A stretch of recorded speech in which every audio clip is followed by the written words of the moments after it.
Hello Libra, thank you for joining me for your monthly forecast for November for the Sun or the Ascendant. This month sees Venus, the planet of love, and your planet, your guide planet, return to your sign right at the start of the month, but it is still in retrograde and will be through to the middle of the month. I think you're going through some kind of reappraisal around your personal identity.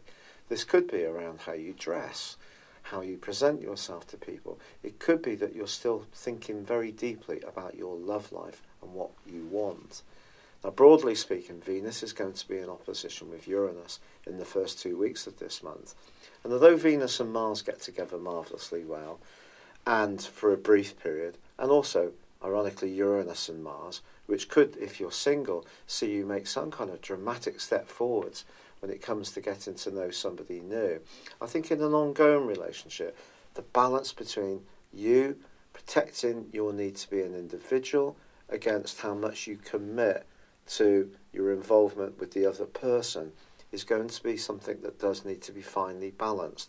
If it's out of kilter, this could be something that's quite unsettling to you in the first half of this month.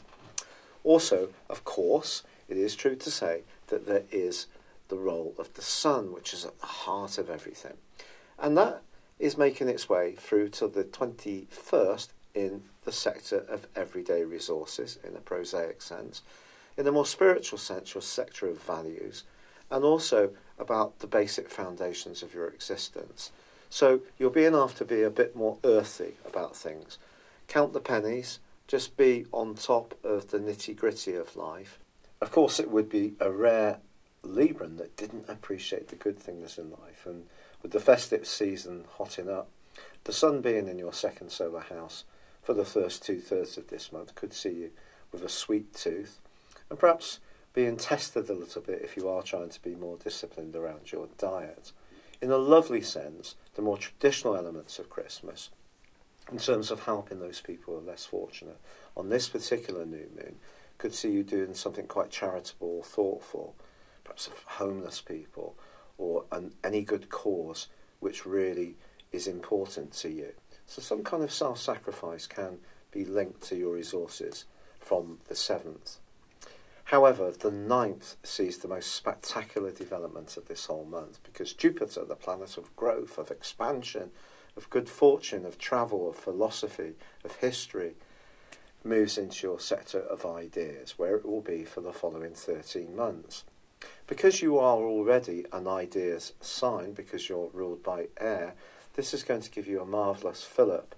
If there are particular concepts that you're very passionate about, you can raise your profile and vibration hugely during this next period of time.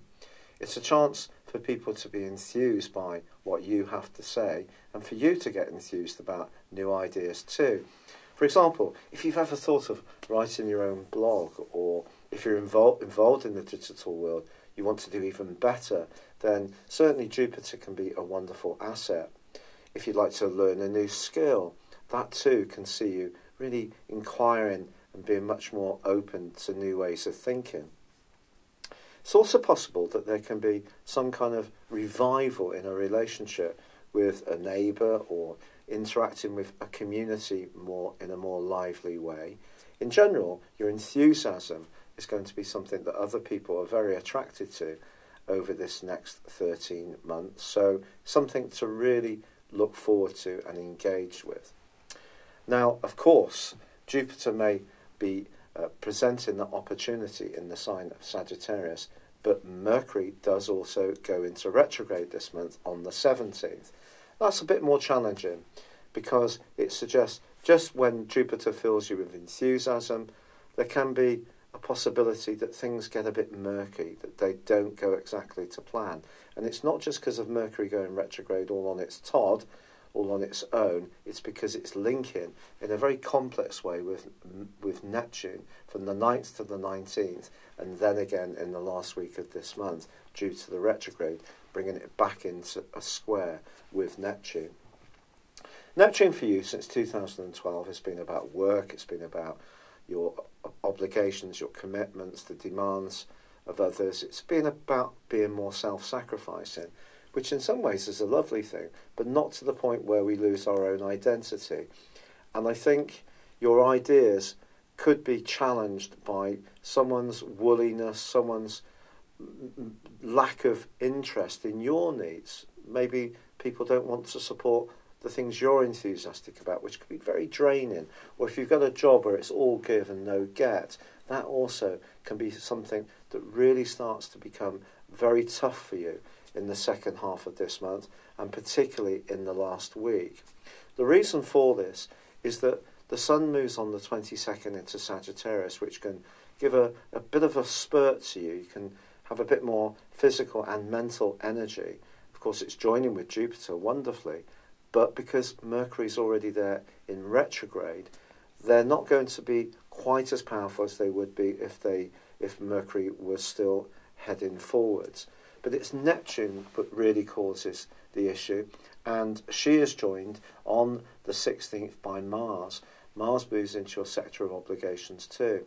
Now, over the following 6 weeks, it's possible that if you are looking for a job or trying to improve the organisation in your world, that your energy can be strengthened by Mars. But I don't think it's going to happen at the end of this month. Mars clashes with the full moon on the 24th. Mercury's clashing with Neptune. So you've got Pisces energy clashing with Sagittarius energy. Sagittarius energy is about ideas, it's about your desire and enthusiasm, and that Pisces energy is about what other people expect of you and what you feel obligated to give.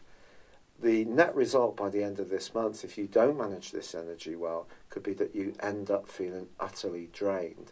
So do pick with care your schedule, prioritise what's really important, have the confidence and, dare I say, even courage to say no to people. You can be the ultimate people pleaser, Libra. You're so sensitive to other people. You like to give people a positive response.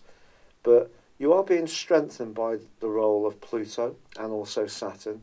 They're asking you to be more mindful of your emotional needs, even if it does, at times, get up the noses of the people that you're saying no to.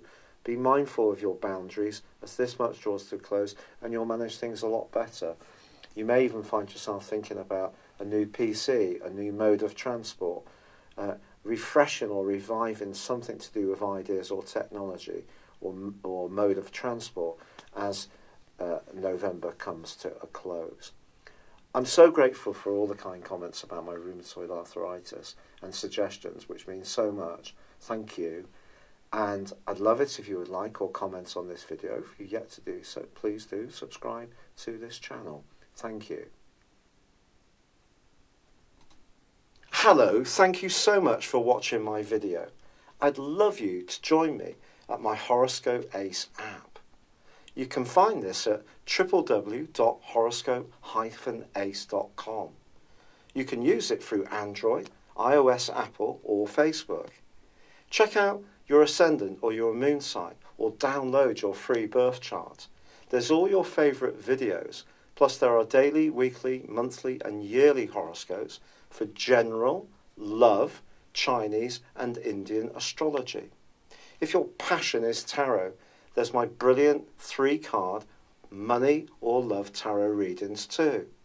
And it's all there at www.horoscope-ace.com. Thank you.